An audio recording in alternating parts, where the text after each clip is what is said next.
ওমর রাদিয়াল্লাহু আনহু বসা। রাসূলুল্লাহ সাল্লাল্লাহু আলাইহি সাল্লাম বলতেছেন, ওমর তোমার জীবন তোমার কাছে বেশি প্রিয় না আমি মুহাম্মদ সাল্লাল্লাহু আলাইহি ওয়াসাল্লাম বেশি প্রিয়? তুমি কাকে বেশি ভালোবাসো? হযরত ওমর চিন্তা করে বললেন, হুজুর আমি তো আমার জীবনকে বেশি ভালোবাসি। আল্লাহর নবী বললেন, তুমি মুমিন হতে পারবা না। এবার হযরত ওমর চুপ করে আছে। একটু পরে বললেন, ইয়া রাসূলুল্লাহ আমি অনেক চিন্তা ভাবনা করে দেখলাম, আসলে তো আমি আমার জীবনকে বেশি ভালোবাসি না, আমি তো আপনাকেই বেশি ভালোবাসি। রাসূল গো, আমি তো আপনাকেই বেশি, কারণ আমি অঙ্ক করে দেখলাম আমাকে কেউ আঘাত করলে আমার দুঃখ লাগে না, আমার বংশের লোকদের উপরে কেউ আঘাত করলে আমার কষ্ট লাগে না, কিন্তু রাসূল গো আপনার ব্যাপারে কেউ মন্তব্য করলে আমি বরদাস্ত করতে পারি না। বাবা বাবা কয়া ফেনা তোলে। বাবা হুজুরের কাছে যখন যায় কয় আব্বা জান, আব্বাও কয় জানও কয়, আছে না? আছে না? কি বলে? আব্বা জান জান কয়া জীবন দেয়। জিকির যখন করে জালালি বাবা, টিক্কা বাবা, বিড়ি বাবা, ডাবা বাবা, হুক্কা বাবা কইতে কইতে ফেনা তোলে। অথচ মুহাম্মদ সাল্লাল্লাহু আলাইহি ওয়াসাল্লামের দুরূদ পড়ার সময় 100টা ভুল করে। এটা আশিকে রাসূল হতে পারে না, এটা জিলাফির পাগল। এটা কিসের পাগল?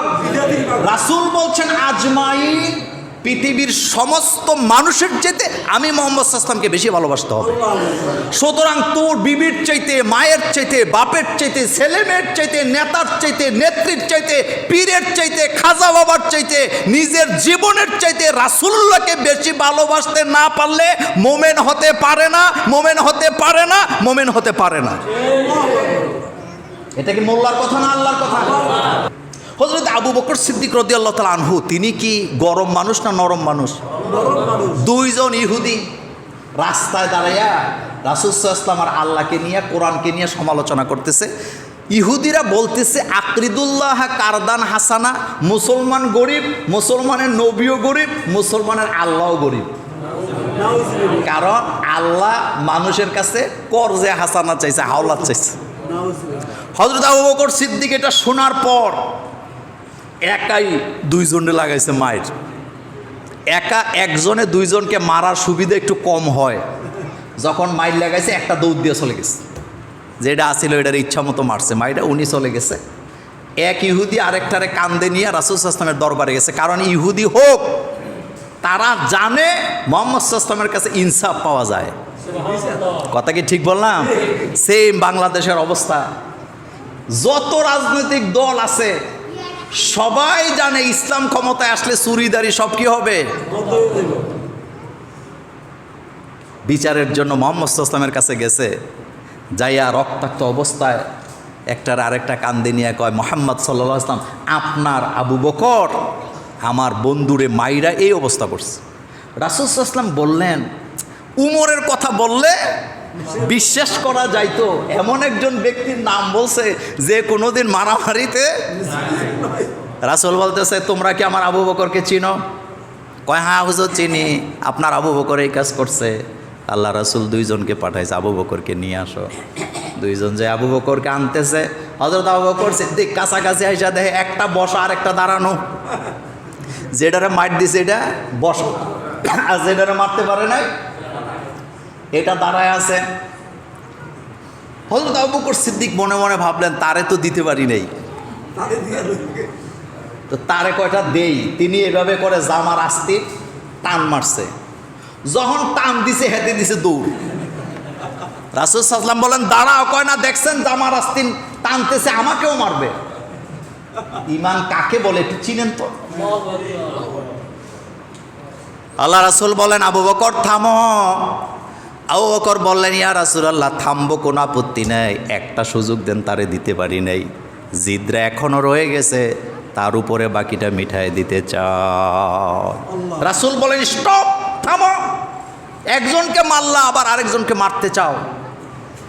আবু বকর বললেন, ইয়া রাসূলুল্লাহ সাল্লাল্লাহু আলাইহি ওয়াসাল্লাম এই দুইজন রাস্তায় দাঁড়ায়া আকরিদুল্লাহা করদান হাসানা নিয়ে এই আয়াত নিয়ে সমালোচনা করতেছে। একজন আরেকজনকে বলতেছে, দেখছ মুসলমান গরিব, মুসলমানের নবীও গরিব, মুসলমানের আল্লাহও গরিব। কারণ মুসলমানের আল্লাহ মানুষের কাছে কর্জে হাসানা চাইছে, এই জন্য তারা সমালোচনা করতেছিল। আমার মাথা তখন গরম হয়ে গেছে, আমি বরদাস্ত করতে পারি নাই, কারণ আমি আমার জীবনের চাইতে আল্লাহ আল্লাহর রাসূলকে বেশি ভালোবাসি।